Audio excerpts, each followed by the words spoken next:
என்னச்சு இது ராம்ஜி ராம்ஜி போட்டிருக்கீங்க? இதான் சார் சார் சொன்னீங்க. இது புது பஞ்சாயத்து அப்படியே இருப்பா வர்ற 2026 பாஜகவுக்கு நல்ல புத்தாண்டு அமையட்டும். அனைவருக்கும், இந்த காணொலி காணும் அனைவருக்கும் ஆங்கில புத்தாண்டு நல்வாழ்த்துக்கள். பாரதிய ஜனதா கட்சியின் தகவல் தொடர்பு தொழில்நுட்ப துறையிலிருந்தும் மற்றும் பிரச்சார பிரிவில் இருந்தும் பொதுமக்கள் அனைவருக்கும் எங்களது ஆங்கில புத்தாண்டு நல்வாழ்த்துக்கள். ஜி, இப்ப நீங்க முதல்ல சார்னா என்னன்னு கேட்டீங்க, இப்ப ராம்ஜின்னா என்னன்னு கேக்குறீங்க. ஆமா, பொதுவா இந்த திராவிட மாடல் ஆட்சிக்கும் திமுக ஆட்சிக்கும் சார்னா பயம், அதுவும் யார் அந்த சார்னா ரொம்ப பயம். அதுக்கப்புறம் SIR சார்னா பயம். ஆமா, இப்போ ராம்ஜின்னா என்னவோ ராமரை பத்தி சொல்றாரோ மோடி, நான் நினைச்சேன் அப்படின்னு நினைச்சு ராம்ஜின்னு நினைக்கிறாங்க. இந்த ராம்ஜிங்கிறது அந்த ராம்ஜி இல்ல, இது விக்சித் பாரத் ஜி ராம்ஜி. இந்த ஒரு சட்ட வடிவமைப்ப பாராளுமன்றத்துல நிறைவேற்றிருக்காங்க, ஒரு மசோதா. அந்த மசோதா இந்த 100 நாள் வேலை திட்டத்திற்கான மறுபெயர், அவ்வளவுதான். 100 நாள் வேலை திட்டம் எடுத்துட்டாங்க சொல்றாங்களே, புறப்பாடு நிறைய வந்துட்டு இருக்கு. என்னது இது? அதை விளக்குறதுக்கு தான் இந்த காணொலியே நம்ம சூப்பர் சூப்பர். நீங்க இந்த சரியான கேள்வியே சரியான சமயத்துல ஆரம்பிச்சீங்க. அதாவது திராவிட முன்னேற்ற கழகமும் தமிழக முதல்வரும் திமுகவும் சேர்ந்து 100 நாள் வேலை திட்டத்தை, அதாவது மன்ரேகா என்று அழைக்கக்கூடிய மகாத்மா காந்தி ஊரக வேலை உறுதி திட்டத்தை இந்த பாரதிய ஜனதா கட்சியும் பாசிச ஆட்சியும் பாஜக பிரதமர் மோடியும் தமிழகத்துக்கு புறக்கணிச்சுட்டாங்க. இந்த 100 வேலை வாய்ப்பு திட்டத்தை, 100 நாள் வேலை வாய்ப்பு திட்டத்தை நிறுத்திட்டாங்க அப்படின்னு ஒரு பொய் பிரச்சாரத்தை கட்டமைச்சிட்டாங்க. வழக்கம் போல ஒண்ணு ஸ்டிக்கர் விட்டுவாங்க, இல்லாட்டி பொய் பிரச்சாரம் பண்ணுவாங்க. கரெக்ட். அதாவது திமுகக்கே கைவந்த கலை என்னன்னா, தொடர்ந்து ஒரு பொய்ய சொல்லிட்டே இருந்தா அது உண்மையாக்கப்படும் அப்படிங்கிற. அது போல இந்த 100 நாள் வேலை திட்டத்தை பிரதமர் மோடி தடை பண்ணிட்டாரு, இன்னுமே உங்களுக்கு தமிழ்நாட்டுல 100 நாள் வேலை திட்டம் கிடையாது அப்படின்னு ஒரு கட்டமைப்பு பிம்பத்தை உருவாக்கிட்டாங்க. இது இந்த ரேஷன் கடை கிடையாது, அரிசி கிடையாது, அந்த மாதிரியா? அதே மாதிரி. அதாவது தொடர்ந்து 6 ஆண்டுகளா, கொரோனாவிலிருந்து தொடர்ந்து 6 ஆண்டுகளா ரேஷன் இலவசமா கொடுத்துட்டு இருக்கிறது மத்திய அரசாங்கம். 85 கோடி மக்களுக்கு ரேஷன் பொருட்களை கொடுத்துட்டு இருக்கிறது மத்திய அரசாங்கம். ஆனா இவங்க சொல்றது ரேஷனை நிறுத்திட்டாங்க, பொருட்களை நேரடியா கொடுக்கிற மானியத்தை நிறுத்திட்டாங்க, தமிழகத்தை புறக்கணிச்சுட்டாங்க. அதே போல 100 நாள் வேலை வாய்ப்பு திட்டத்தையும் தடை பண்ணிட்டாங்க. இப்படி ஒரு பிம்பத்தை உருவாக்கிட்டாங்க. ஓகே. ஆனா இந்த திட்டம் விக்சித் பாரத், வளர்ச்சி அடைந்த பாரதம். ஓகே. வளர்ச்சி அடைந்த பாரதத்திற்கான Gramin Ajeevika guarantee amendment bill. அதாவது கிராமப்புற வேலை உறுதி திட்டம். உறுதி திட்டம் எப்படி இருந்ததுன்னா, இப்ப மத்திய அரசாங்கம் 100 நாளா இருந்ததை 125 நாளா மாத்திட்டாங்க. அதுவே முதல்ல கிராமப்புற மக்களுக்கும் தமிழக மக்களுக்கும் விவசாய மக்களுக்கும் ஊரக வேலை வாய்ப்புல வேலை பார்த்துட்டு இருக்கிற இந்த 100 நாள் வேலை வாய்ப்பு திட்ட பயனாளிகளுக்கும் முதல்ல தெரியணும். இவங்க சொல்றது 100 நாள் வேலை திட்டம் தடை செய்யப்பட்டதுன்னு சொல்றாங்க. ஆனா மோடிஜி, பாரத பிரதமர் மோடிஜியும் பாஜக ஆட்சியும் மத்திய அரசாங்கம் என்ன பண்ணிருக்கு, 100 நாள் வேலை திட்டத்தை 125 நாளாக 25% அதிகமாக்கி. அப்போ தமிழகத்துக்கு லாபமா நஷ்டம்? நீங்க சொல்லுங்க. லாபம் தானே. அப்ப பொதுமக்களுக்கு இன்னும் 25 நாட்கள் வேலை நாட்கள் அதிகப்படுத்தப்பட்டிருக்குல்ல. கண்டிப்பா 25 நாள் வேலை வாய்ப்பு அதிகப்படுத்தப்பட்டா அதுக்கு உண்டான ஊதியம், அதுக்கு உண்டான சம்பள பங்களிப்பு அவங்களுக்கு கேரண்டிட்டு வந்துடும். இன்னொரு 25 days உறுதி. இன்கம் கேரண்டி வந்துருது. அதுக்கான இந்த 2047 வரை வளர்ச்சி அடைந்த பாரதம், உன்னத பாரதம், ஒரே பாரதம், ஏக்த பாரத், சிரேஷ்ட பாரத், அந்த திட்டத்தின் கீழே இந்த விக்சித் பாரத் ஜி அப்படின்னு பேர் வச்சிருக்காங்க. இத உடனே ராமரோட சேர்த்து ஆமா இந்த திட்டத்தையே நம்மளுக்கு கலைச்சிட்டாங்கன்னு சொல்லி மக்கள் மேல ஒரு பயத்தையும் பீதியையும் உண்டு பண்ணிட்டாங்க. 100%. அத நம்ம அந்த பொய் பிரச்சாரத்தை நம்ம அதை இது பண்றதுக்காகவும் விளக்குவதற்காகவும் உண்மையாவே இந்த திட்டத்தின் நல்ல பல அதனுடைய கருத்துக்களை பொதுமக்கள்கிட்ட கொண்டு போவதற்காகவும் தான் பிரச்சார பிரிவின் சார்பா இந்த காணொலியை நம்ம மக்களுக்கு கொடுக்கிறோம். இப்ப இந்த 125 நாள்ல என்னென்ன சிறப்பு உங்களுக்கு என்னென்ன தெரியாத பத்தி சொல்லுங்க. அவங்களுக்கு இன்கம் ஜெனரேஷன் ஆயிடும். சரி. சோ வருமானம் கரெக்டா உறுதி ஆயிடும். ஓகே. ஆமா. அதுக்கப்புறம் இந்த அவங்கள டோட்டலா ஒரு இன்வால்மெண்டா ஒரு சமுதாய அப்லிஃப்ட்மெண்ட்ல அவங்களும் ஒரு பார்ட் ஆஃப் த பார்ட்ஸ் எல்லாம் தேசிய கட்டமைப்பு அவங்களுடைய பங்கு அதிகப்படும். இது உங்களுடைய கருத்து. ஆமா. நான் புள்ளியியல் ரீதியா சொல்றேன். சொல்லுங்க. உங்களை கூப்பிட்டுருக்கேன் நான்.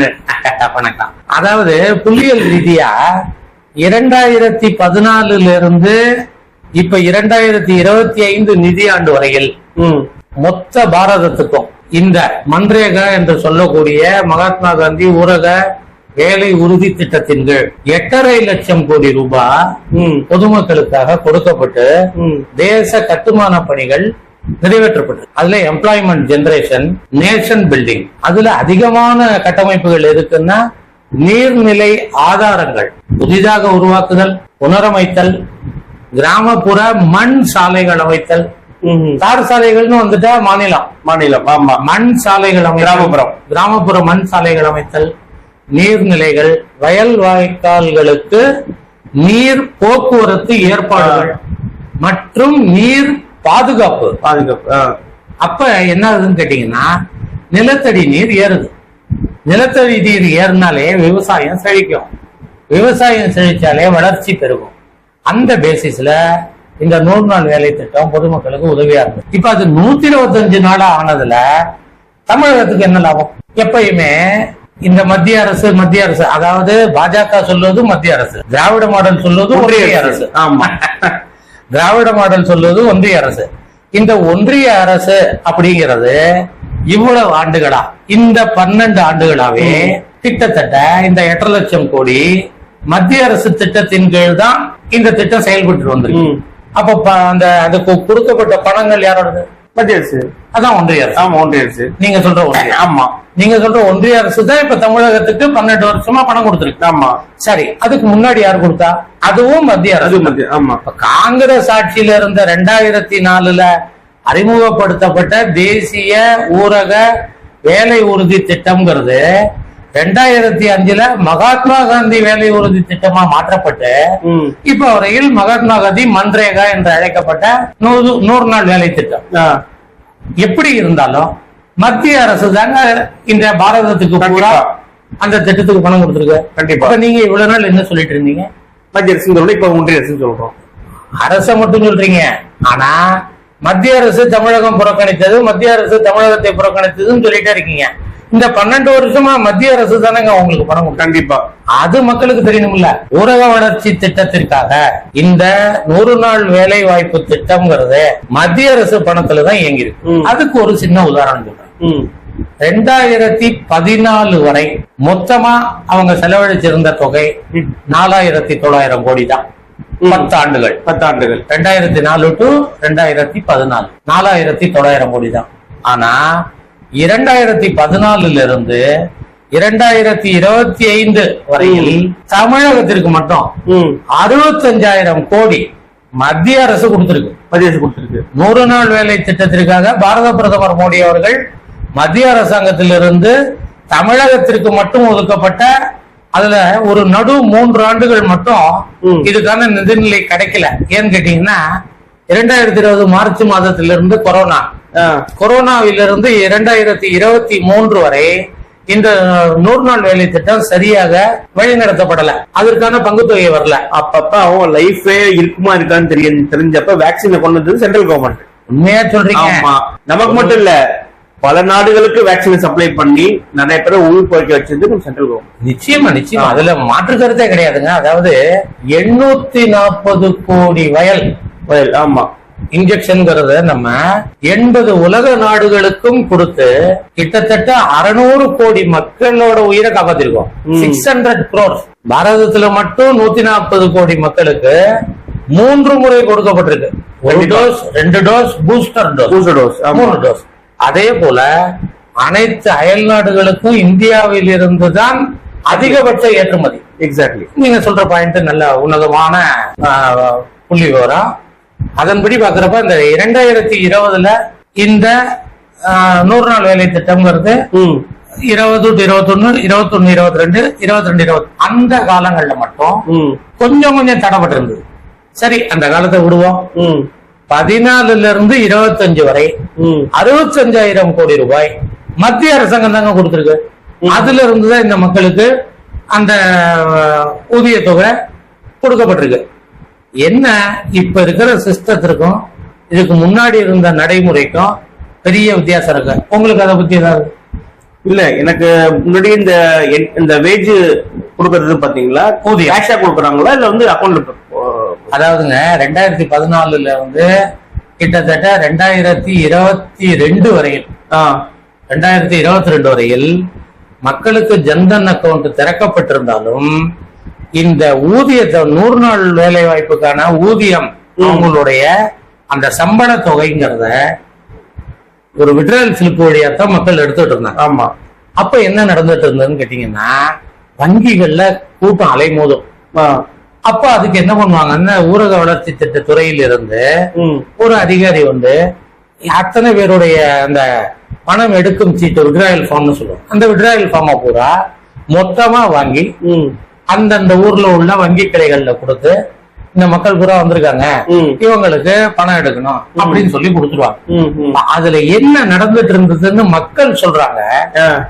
இந்த தொழிலாளர்கள், ஓகே, பயனாளிகள் சொல்றது, எங்களுக்கு 120 ரூபா சம்பளம் போட்டா 80 ரூபா தாங்க கொடுத்தாங்க, 40 எடுத்துட்டாங்க. எங்க பேரை சொல்லி விட்ராயல் ஸ்லிப் வாங்கிட்டு 80 ரூபா தாங்க எங்களுக்கு கையில கிடைக்கும். நீங்க எங்க பார்த்தாலும் அதை இப்ப கேள்விப்படலாம்.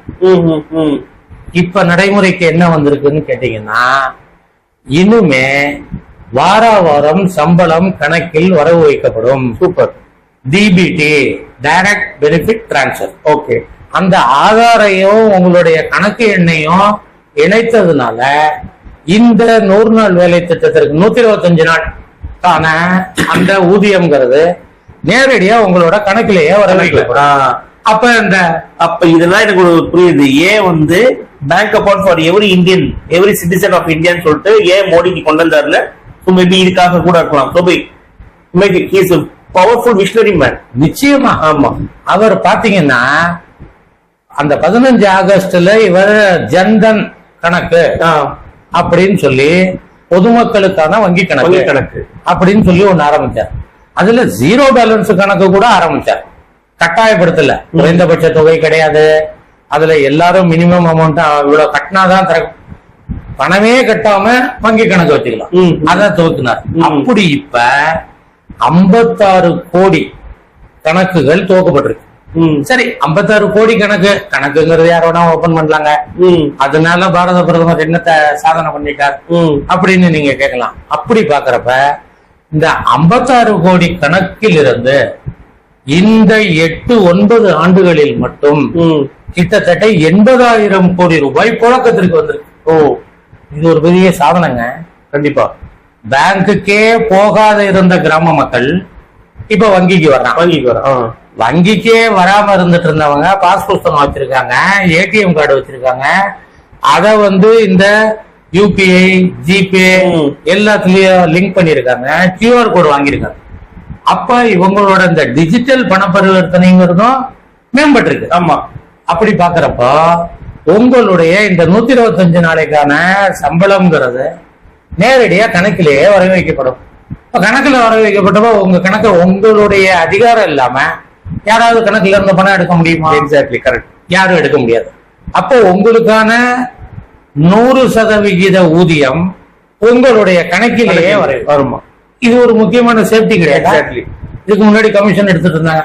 10 ரூபாயில ஆரம்பிச்ச கமிஷன் 40 ரூபா வரையில் போச்சு. 10 ரூபா நான் அந்த வரைக்கும் வரலங்க. வேற அந்த 10 ரூபா வேற, அது 10 ரூபா வேற, அந்த 10 ரூபா வேற. அதுக்கப்புறம் வந்த இன்னொரு 10 ரூபா ஒண்ணு சொல்றாங்க. ஓ, படத்தை காட்டி 10 ரூபா, அந்த 10 ரூபா வேற. நான் இப்ப சொல்ற 10 ரூபா 100 ரூபாயா இருந்தப்ப 10 ரூபாயா எடுத்துட்டு 90, 120 ரூபாயா இருந்தப்ப 30 ரூபாய் எடுத்துட்டு 90, 140 ரூபாய் விட்டு 40 ரூபாய் எடுத்துட்டு 100. ஓ, மொத்தத்துல கட்டிங் கமிஷன். மூணாவது நான் சொல்லல, உங்களுக்கே தெரிஞ்சு. இதனால இப்ப பாரத பிரதமர் என்ன பண்ணிட்டார், இந்த ஊதியம் நேரடியா அவர்களுடைய கணக்கில் வரவில்லை. உங்களுக்கு இன்னும் வேற ஏதாவது விவரம் சொல்ல முடியுமா இந்த 120 சம்பந்தமா? இந்த 100 நாள் கேக்குறேன்னா நீங்க சொன்னீங்கன்னா நான் என்ன 4 பேர் சொல்ல முடியும். கட்டாயமா. அதாவது 100 நாள் வேலை திட்டம்ங்கிறது இப்போ விக்சித் பாரத் ஜி என்ற மசோதாவா பாராளுமன்றத்துல 16 டிசம்பர் அன்னைக்கு பாஸ் ஆயிடுச்சு. அது பாஸ் ஆகி இப்ப நாடு முழுவதும் அறிமுகப்படுத்தப்பட்டாச்சு.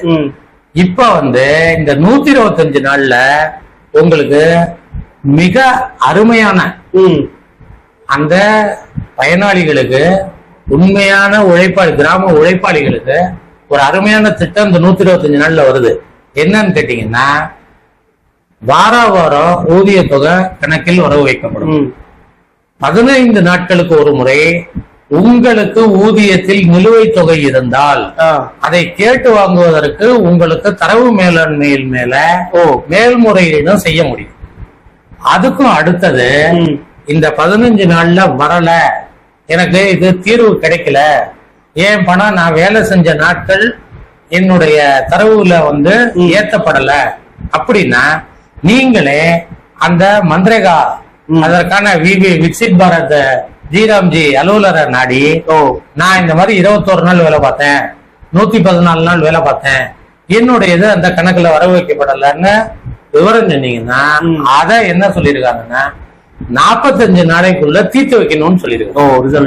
3 ஒண்ணு ஒரே வாரத்துல கணக்குல வர வைக்கப்படும். ஆமா, அப்படி வர வைக்கப்படல 15 நாள்ல உங்களுக்கு தகவல் தெரிவிக்கப்படும்.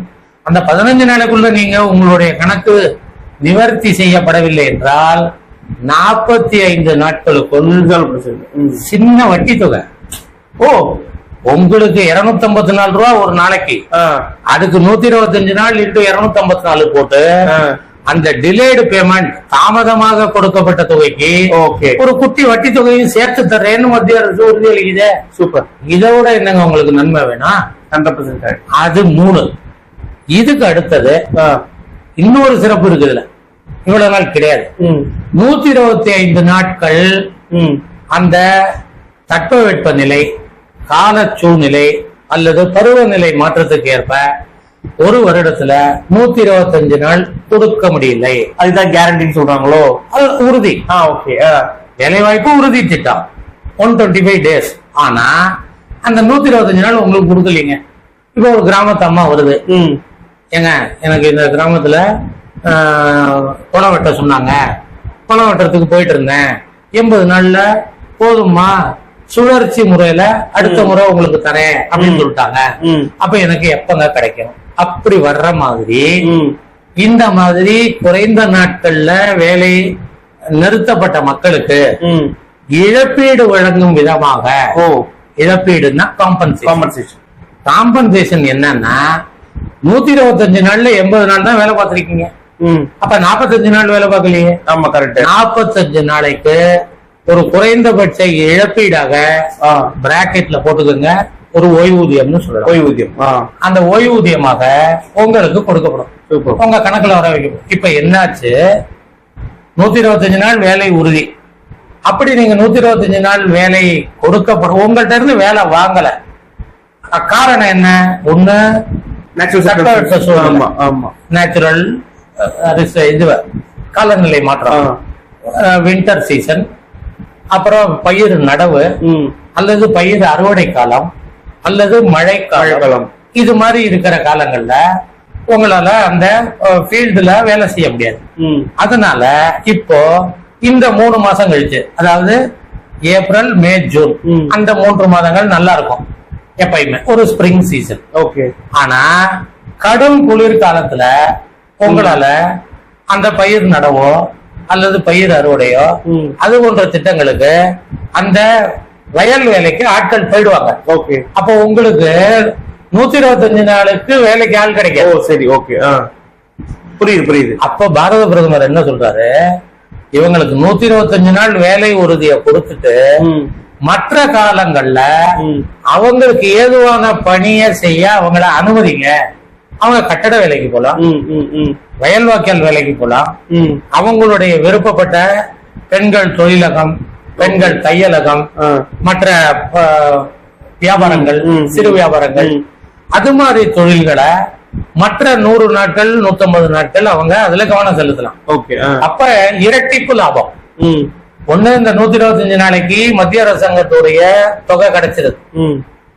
இன்னொன்னு, இந்த வேலை கிடைக்காத நாட்களுக்கு இழப்பீடு கிடைக்குது.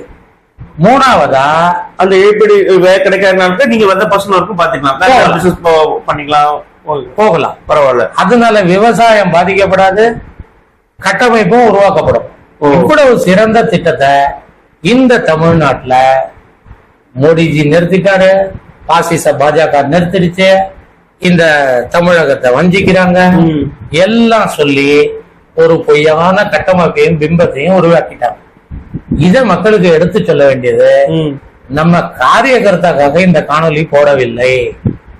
மக்களுக்கு இத மூளைக்கு மூளை தமிழகம் முழுவதும் அனைத்து தரவு பிரச்சார பிரிவு, தகவல் தொழில்நுட்ப பிரிவு எல்லாவற்றிலும் இதை எடுத்துக்கொண்டு மக்களுக்கு இதை சென்றடைய வேண்டும் என்று பாரதிய ஜனதா கட்சியின் பிரச்சார பிரிவின் சார்பாக தங்களை கேட்டுக்கொண்டு முடிக்கிறேன். நன்றி, வணக்கம். நன்றி, வணக்கம்.